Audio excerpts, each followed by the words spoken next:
बेखौहाय XNDF United फराम Udalguri डिस्ट्रिक्टनिफ्राय लानाय जादों जोंखौ लिंदों जोंहा जेब्लाबो मदद दङ बेयावहाय आरो जों दिनै नुदों हाजार हाजार बर'फ्रा सोरबा UPPL सोरबा BPF सोरबा कंग्रेस BJP नङा नाथाय एज ए बर' जायफ्रा दिदोम गोजोनखौ लुबैयो गासैबो बर' रायजो राजा बेयाव लैहोर लैहोर फैदों बेखौ नुनानै जों जोबोद गोजोननाय मोन्दों BTR एकर्डआ पिस एकर्डमोन गोजोन सुक्ति नाथाय गोजोन सुक्तिनि गिबि सर्तआनो गिबि कन्डिशनानो शान्ति नाथाय जों दिनै BTR आव बे शान्तिखौ नुनो मोनाखै दिनै शान्ति मोन्दों होननानै जुदि BTR नि सानैसो लिडारा बुङोब्ला बर'लेण्डआव शान्ति फैबाय दिनै जुदि आसामनि चिफ मिनिस्टार बा सोरबा मन्त्रिया बुङोब्ला दिनै बर'लेण्डआव शान्ति फैबाय बियो शान्ति नङा बिथांमोना सोंथों गामि गामि थांनानै साफ्रोमबो बर' रायजो राजानियाव सोंथों जे बिथांमोना थारैनो शान्ति मोन्दों ना मोनाखै शान्ति सुक्तिया हाथियार हमनाय संगठनफोरजों जायो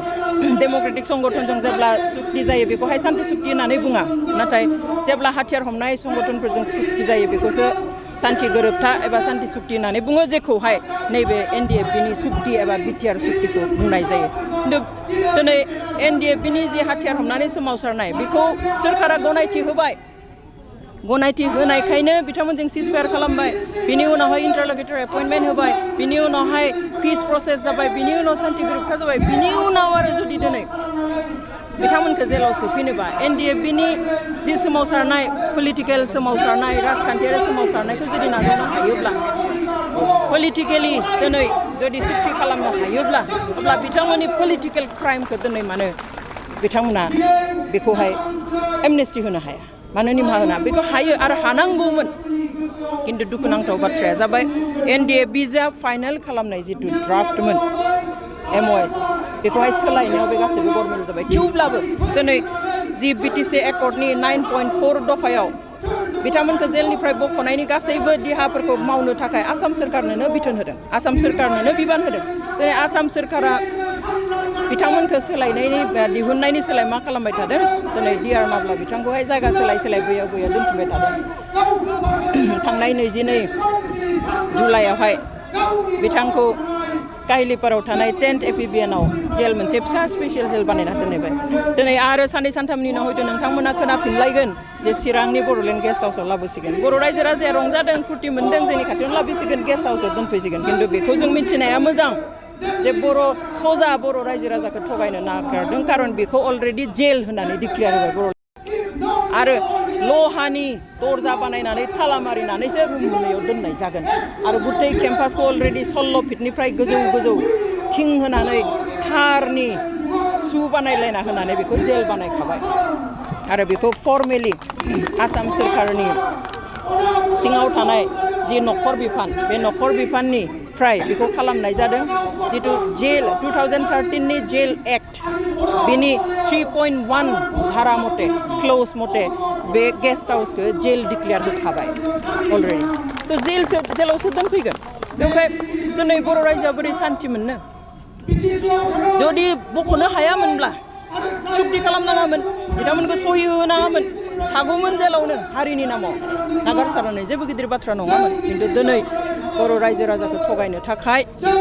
जि मावगासिनो दङ सोरखारा बेयो सोंखारि जाथाव जों सोंखारियो आरो समा मोजां जानानै थानाय समावनो थासारिया बांद्राय गाज्रि जानायनि सिगाङावनो जाहाथे आसाम सोरखारा आरो सेन्ट्रेल सोरखारा जाहाथे बिथांमोनखौ रन्जन दैमारिजों लोगोसे जेलाव जेसेबां दङ लिडार्स केडार्सफोर गासैखौबो जाहाथे जेलनिफ्राय बख'यो दिहुनना होयो बेनि थाखाय जों खावलायो जायाखै आरो बिथांमोननोथ' जेनेबा फर एग्जाम्पल DR नाब्ला बिथाङाथ' बेखौ सहि खालामनायनि सिगांखालिसो नुदों बहा सहि खालामनांगौ जानुवारि मासाव जेब्ला IBनिफ्राय मानसि सानै माने IBनि स्पेसियेल डिरेक्टरा जेलाव लोगो हमफैनानै एप्रुभेल बिबाय थादोंमोन बिथाङा बुंदों आंनो नायनो होग्रो आं मा कागजखौ एप्रुभेल खालामनांगौ आं नायनो मोनाबा आं सहि बेवहाय खिन्थियाखिसै खननै फैदों बेयाव थेवब्लाबो बिथांनो खिन्थियाखिसै जेब्ला सोरखारा गासैबो जुगार पार्टि खालामनानै जुरिसडिक्सन दिहुननानै लानानै थांबाय 27आव एकर्ड जागोन 22आव बिथांनो दिन्थिदों माबेयाव एकर्ड जागोन बेखौ दिन्थिब्ला DR नाब्ला बिथाङा बेयाव दारि कमा सोदोब मोनसे सोलायनोबो हाला गासैबो फाइनाल जाखाबाय थ' माबायदि कम्पालसनाव सोरखौ सहि होदो बेखौथ' मिथिगौ उरखाव गोरा ब्रह्म बिथाङाथ' अखानायैनो बुंफैबाय आसामाव फैनानै काजलगावआव जे रन्जन दैमारि बिथाङा मेगन मिसिबनानै जोंखौ फोथायनानै सहि होबाय होननानै सावरायग्रा बिथाङाबो मेगन मिसिबनानै होदों होननानै बुंदों बेवहाय मा कम्पालसन माबायदि नारसिननायाव माबायदि सिटुवेसनाव बिसोरखौ सहि होदों एनडिएफनि गोसो मथे जानायमोनब्ला बेबायदि जानाय नङा जिहेतु लोगोसे बुंबावदों एनडिएफ आंथ' मोजां जादों होननाय खोनाया हाथियारजों जेबो मोना होननायसो खोनादों आङो हाथियार सोमावसारनायजों जेबो मोना मालाबाबो होननानैसो बुंनाय खोनादों आरो सानैसोआ न'आव फैनानै थानो मोननाया गिदिर खोथा नङा गासैबो मोननांगोन दिनै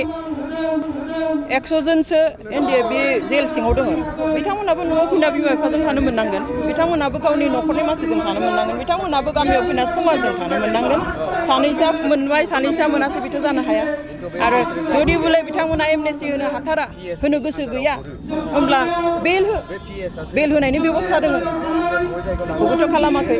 कनभिक्ट जाब्ला बेल मोना होननायनि खोथा गैया दाख्लै बावै जोङो 2019आवनो बेल फाइल खालामनानै दोननाय बोसोरनै कभिड जानाय खस्थ' बेबायदिनि उनावहाय डेटआ फैबाय ओमफ्राय थांनाय एप्रिलाव बिथांमोना गदों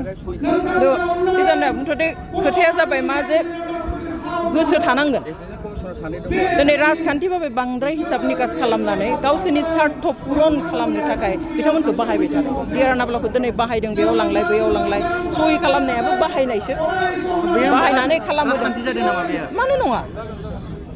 एकर्डआनो राजखान्थि एकर्ड जायफोरजों खालामदों बिथांमोनाबो राजखान्थि राजखान्थि माने गादि माने पावार राजखान्थियाथ' आरो राजखान्थियाव थांनाय माने गादियाव जनो मोनखायो ओमफ्राय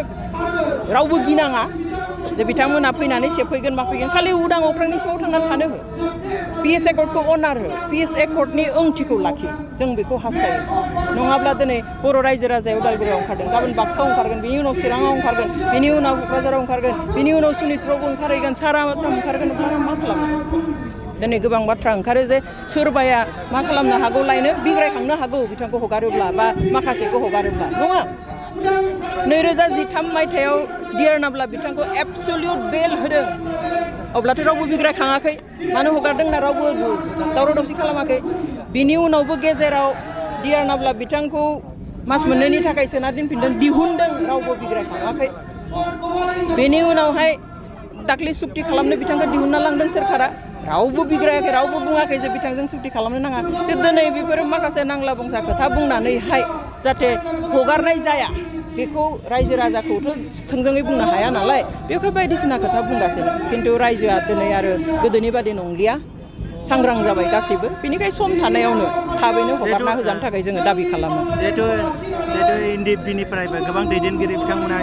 एमसिएलए बायदिसिना बिबान बेखौ नोंथांमोनासो मिन्थिगोन नोंथांमोनासो मिडियानिफ्रा सोरखौ सोंहैदों सोरखौ लाहैदों मा बुंदों जोंथ' आरो मोनफ्रोमबो निउसखौ नुवा नाया गोबाङाथ' मोनाखै सानै मोनदों एनडिएफबिनिफ्राय 40टा सिटआव मोनथाम ग्रुपनिफ्राय मोनब्रैनिथ' मोनासै मोनसेनिफ्रायथ' होआसैयानो ओमफ्राय मोनथामनिफ्राय सानैल'सो मोनदों नङा होमबा एम सासे मोनदों डेपुटि चिफ सासे खिन्थु रायजोआ दिनै आरो गोदोनि बादि नंलिया सांग्रां जाबाय गासैबो बेनिखाय सम थानायावनो थाबैनो हगारना होजानो थाखाय जोङो दाबि खालामो जिहेतु एनडिएफबिनिफ्रायबो गोबां दैदेनगिरि बिथांमोना एमसिएलए बायदिसिना बिबान बेखौ नोंथांमोनासो मिन्थिगोन नोंथांमोनासो मिडियानिफ्रा सोरखौ सोंहैदों सोरखौ लाहैदों मा बुंदों जोंथ' आरो मोनफ्रोमबो निउसखौ नुवा नाया गोबाङाथ' मोनाखै सानै मोनदों एनडिएफबिनिफ्राय 40टा सिटआव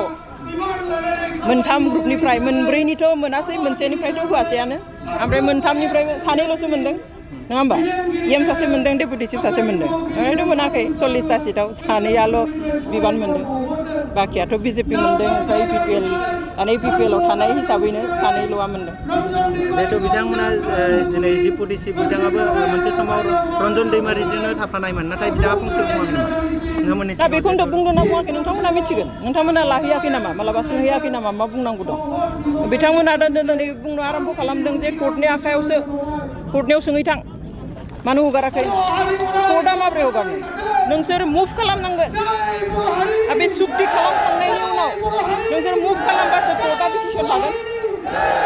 खारन बे एकर्ड खालामामोनब्ला बेलेग खोथा एकर्ड खालामखांनायनि उनाव दफायाव लिरनाय दङ बेफोरखौ नायबिजिरनानै सख'नायनि खोथा बेखौ इनिसियेटिभ लानांगोन ओरैनो कर्टिं नाबना बुंहरबा जानाय नङा दा बिथांमोना आरो मोनसे बाथ्रा बुंबावो जे हाइनेन आरो नन हाइनेन दा बेथ' कर्टआवनो दं माबायावनो दं कर्टआवनो दं बेखौ नायनानैसो हगारनाय जागोन होननानै बुंदों बे बेलायाव मा आरो बेयाव लिरनायानो दंखायो बिनिबोथ' इनिसियेट खालामनांगोन ना गासैखौबो इनिसियेट खालामनांगोन कर्टआ दलर खालामनाय नङा एकर्डआ कर्टनि थाखाय नङा गभर्नमेन्टनि थाखाय गभर्नमेन्टआ बे मथे इनिसियेट खालामनांगोन बे मथे आवगायनांगोन बे मथे प्रप'जाल होनांगोन इनिसियेट खालामनांगोन अब्लासो जागोन